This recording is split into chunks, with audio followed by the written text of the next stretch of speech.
Ambassador Fu Chong, Excellencies, the true test of the Security Council is not the moment a resolution is adopted, it is the day after, the year after, and sometimes generations after, when the people in whose name this council acted, they ask whether its decisions changed their lives, whether it protected their rights, provided them justice, or brought them closer to peace.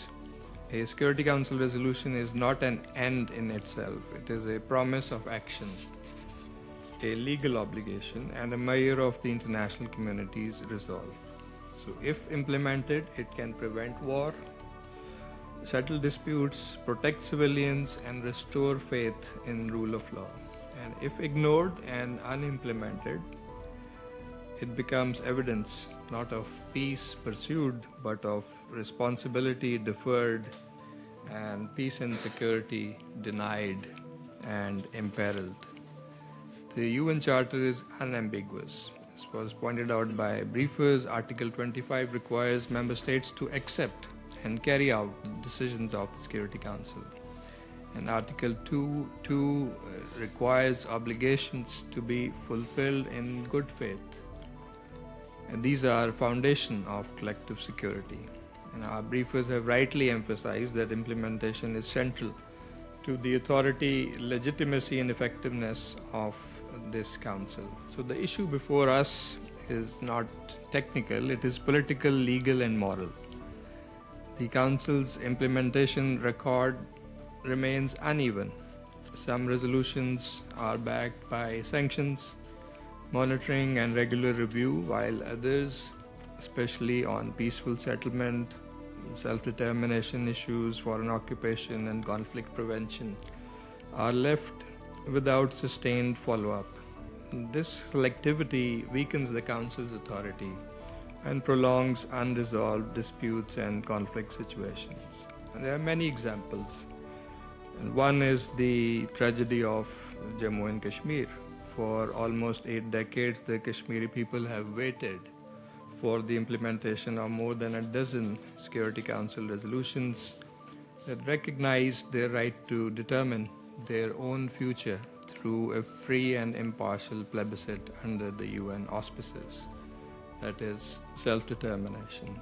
These resolutions are solemn commitments of international community and binding obligations under the Charter, yet remain unfulfilled due to non-implementation. And this non-implementation means a major international dispute that remains unresolved, with consequences for international peace and security, and prolonged human suffering for the Kashmiri people. The same lesson is visible elsewhere, for example, in case of Palestine. For decades, Security Council and General Assembly resolutions have affirmed the rights of the Palestinian people. The inadmissibility of acquisition of territory by force, the illegality of settlement activity, the need to end occupation, and the vision of a Palestinian statehood. Yet, the persistent non-implementation of these resolutions has produced a catastrophic reality, where occupation has deepened, settlements have expanded, civilians, especially women and children, continue to bear unbearable suffering.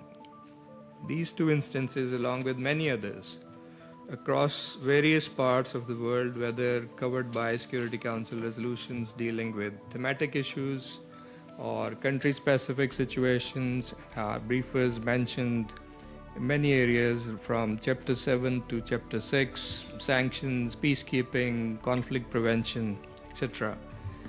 And there are many examples. They demonstrate that implementation of Security Council resolutions must be treated as a central pillar of conflict prevention.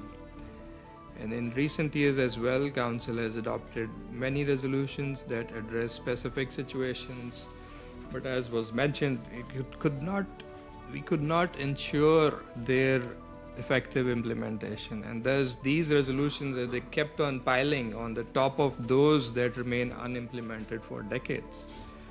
The Security Council in our view, will be more effective and credible if it follows through on its decisions, prevents disputes from entrenching, crises from recurring, and suffering from becoming perpetual.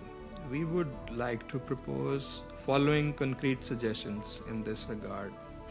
First, the Council should institute an annual review of unimplemented and partially implemented Security Council resolutions, especially those related to long-standing disputes, foreign occupation, self-determination, protection of civilians, and peaceful settlement. Such a review should be balanced, constructive, and action-oriented, focusing on what has been implemented and what remains pending, and what obstacles persist and what practical measures are required. Second, resolutions should include, where appropriate, a clear implementation pathway, timelines, reporting schedules, responsible actors, and periodic briefings. Adoption should mark the beginning of responsibility and not the end of attention. Council decisions must be followed by sustained diplomacy inside and outside the Council, structured review, and measurable progress.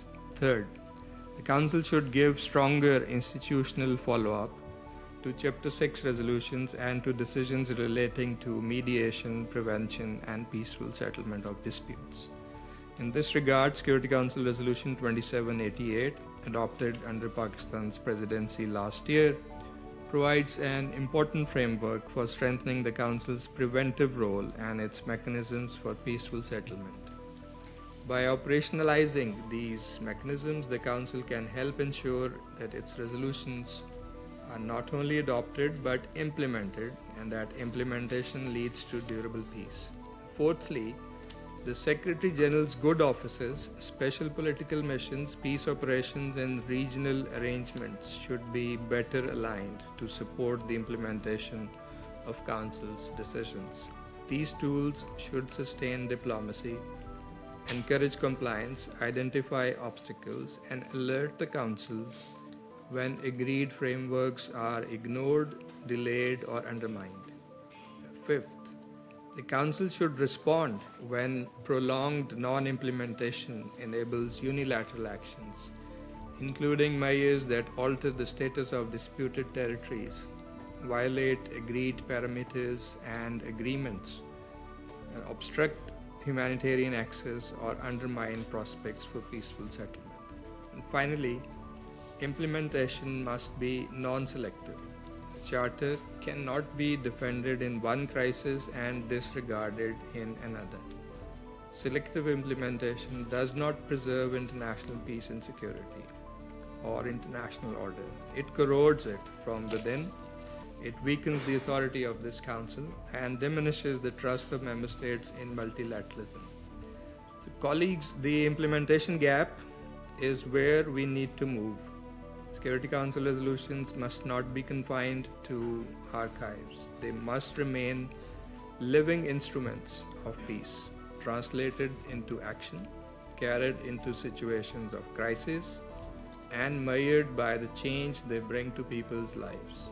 That is the responsibility before us, to ensure compliance all the way from adoption to implementation.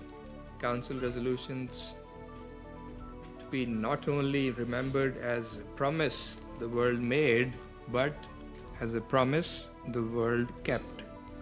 So let us act with political will, and this point was also highlighted, political will, courage, and objectivity to bridge the implementation gap and strengthen international peace and security. Thank you for your attention.